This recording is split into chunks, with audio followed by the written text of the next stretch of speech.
Donald Trump. Guilty. But what does this mean? Hello, I'm H.G. Tudor. Criminal proceedings are problematic for any narcissist. The suggestion that the narcissist has broken the law, that they have done something wrong, is a threat to control, and that must be nullified. At the outset, this starts as an allegation. It might include an arrest. The narcissist's position is to deny that wrongdoing, for denial is the first line of the twin lines of the narcissistic defense. It might be the case that there is an investigation thereafter, and, in the case of a prominent individual, commentary is often sought as to their position. Sometimes it'll be silence, which of course is a position of withdrawal to nullify the threat posed to the narcissist by probing questions and requests for comment. In other instances, a statement may be issued, and invariably that will be a further denial and declarations of defending the matter vigorously, along with perhaps some choice sound bites as well. This is especially the case where you're dealing with a prominent narcissist.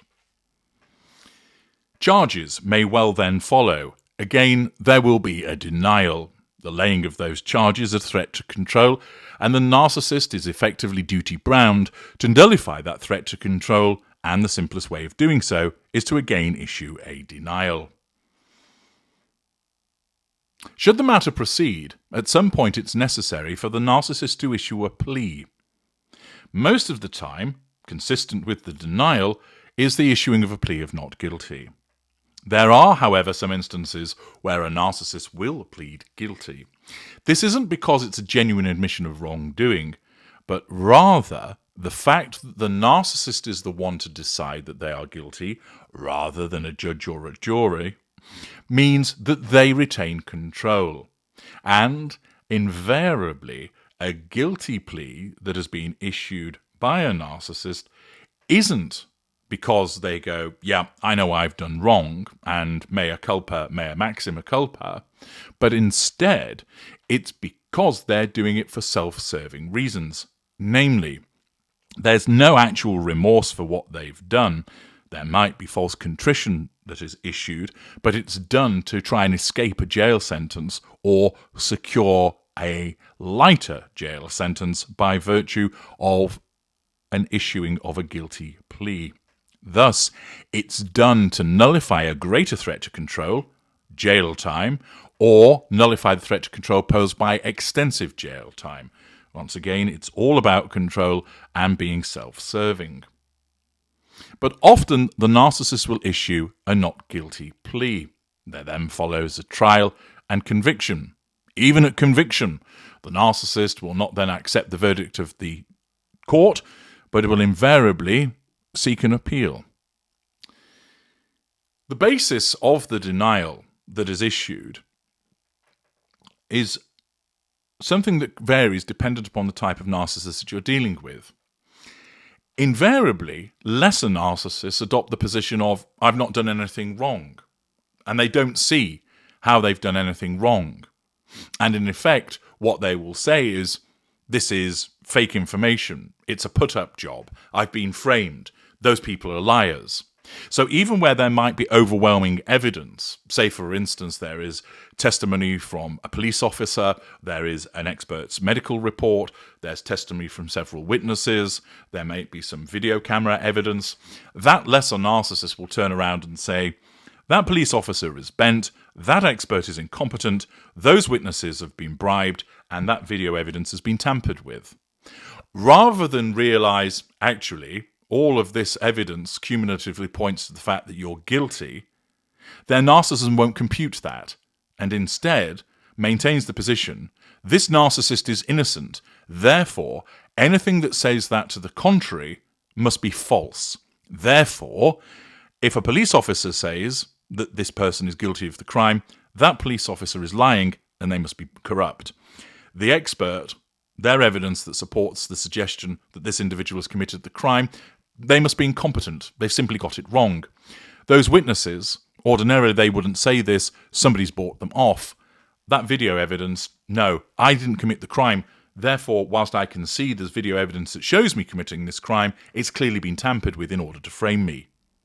It seems preposterous, but that is the mindset of particularly the lesser narcissist. You can sometimes find that with mid-range narcissists also, but mid-range narcissists are more likely to adopt the position of, I've done something wrong, but it's not actually my fault because. And invariably, they will then blame shift their culpability onto something or someone else. X made me do it. I was forced to because I had no choice. I did it because I'm unwell. Although you might think, well, if you're saying you did it because you're unwell, your illness is part of you, therefore you're admitting that you're in the wrong. In the world of the narcissist, that's not the case. The narcissism is actually splitting between the narcissist accused of the crime and then suggesting that the illness is the one that is culpable, and that's not actually the narcissist. So the blame can be parked there. Mid-range narcissists are more likely to recognize that they've done something wrong, but it's still not their fault because something else or someone else caused them to do it. Thus, the position of a narcissist is interesting in relation to the maintenance of that denial or the blame shifting that goes with it. And of course, it's done in order to nullify the threat to control that's posed by charges, by the trial, by the conviction in relation to that narcissist. And as I mentioned, any guilty plea is only done for self-serving reasons rather than being a genuine admission.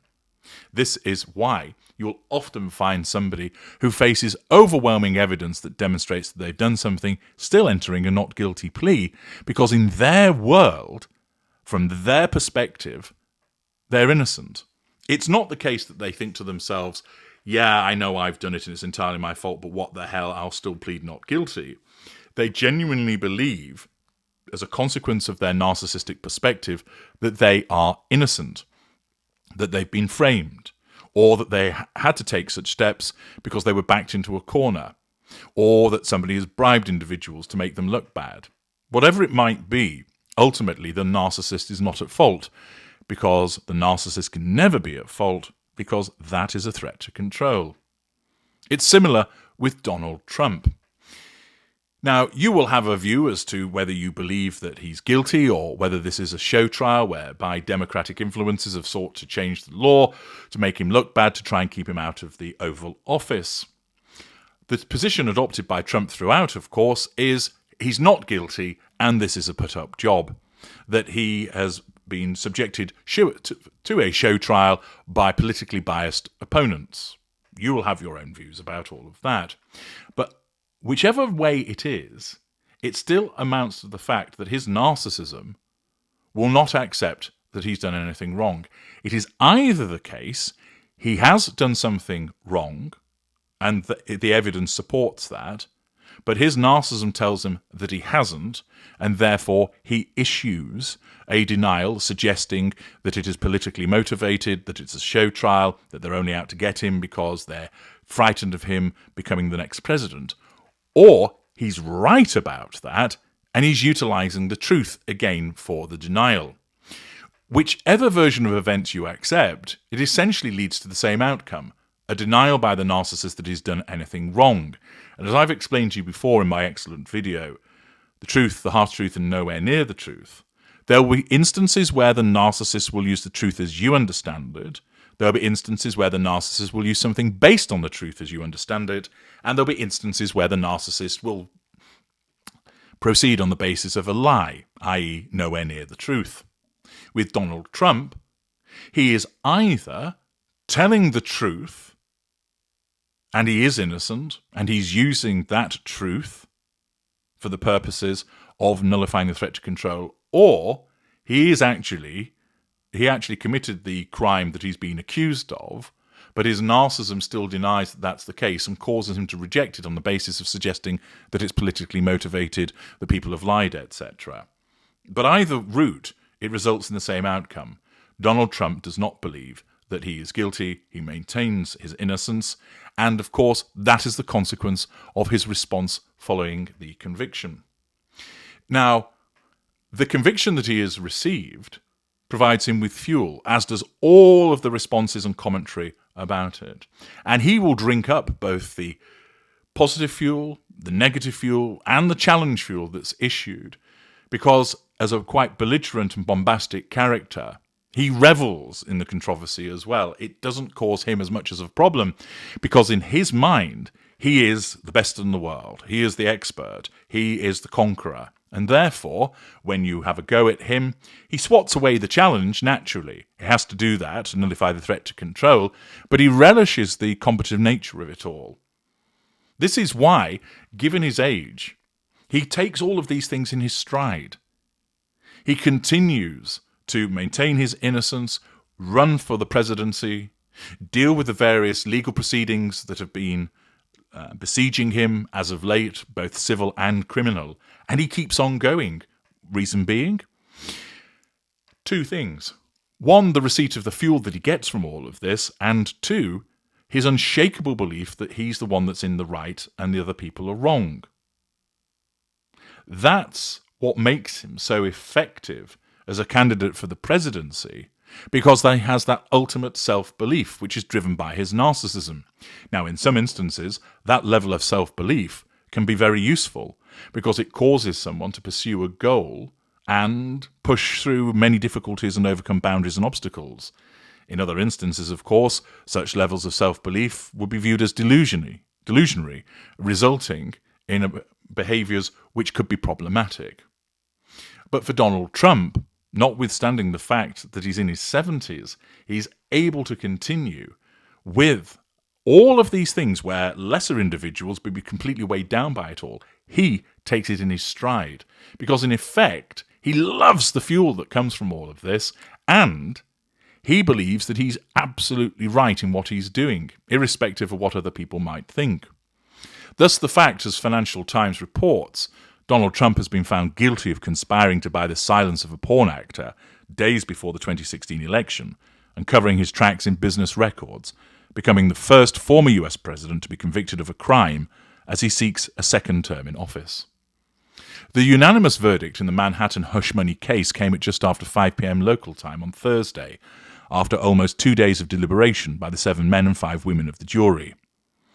The historic conviction is a vindication for Manhattan's Democratic District Attorney Alvin Bragg, who brought the case last year after it had been abandoned by his predecessor and federal prosecutors. Over the course of 5 weeks, jurors had sat rapt as they heard from one-time prominent figures in Trump's orbit, who outlined a catch-and-kill scheme to suppress a story of an alleged extramarital encounter with Stormy Daniels after she threatened to go public with her tale.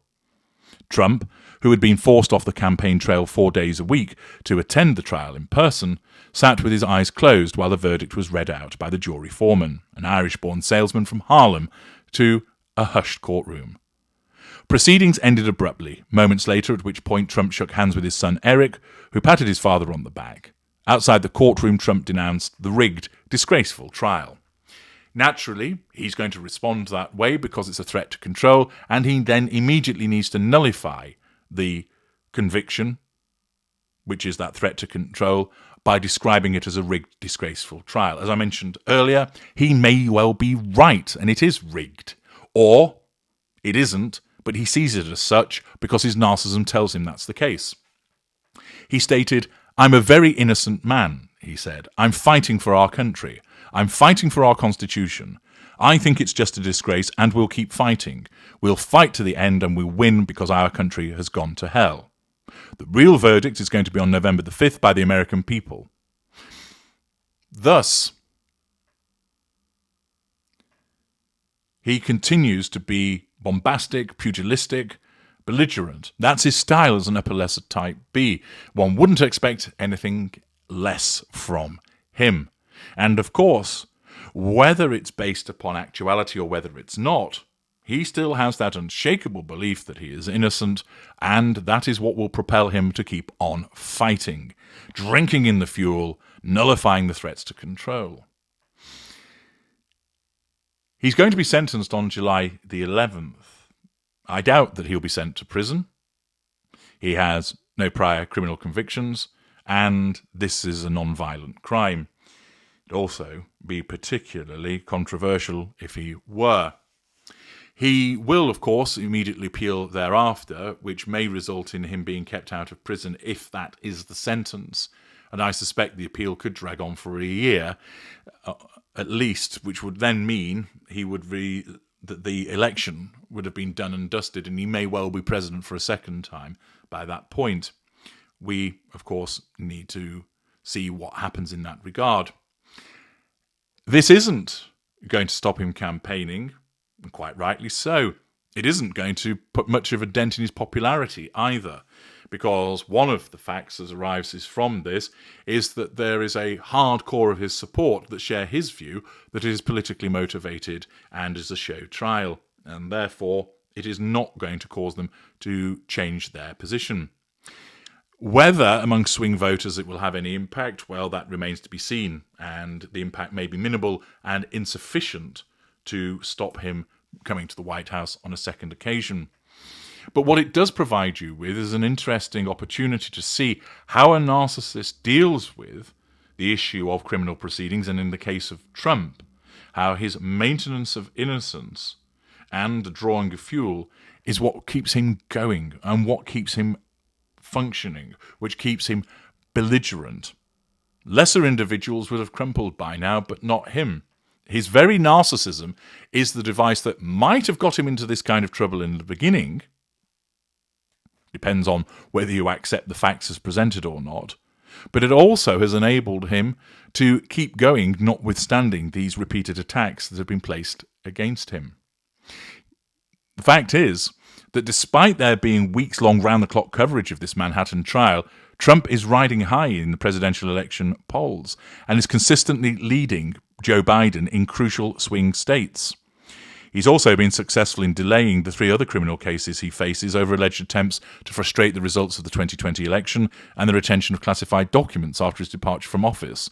None of those are likely to go to trial before November's vote, which again is a successful nullification of a threat to control. Thus, whilst he's been found guilty, this may well be appealed. I suspect that it will, and it doesn't necessarily mean that he'll end up in prison.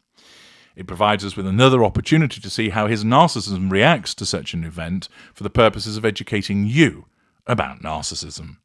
I'm H.G. Tudor. Thank you for listening.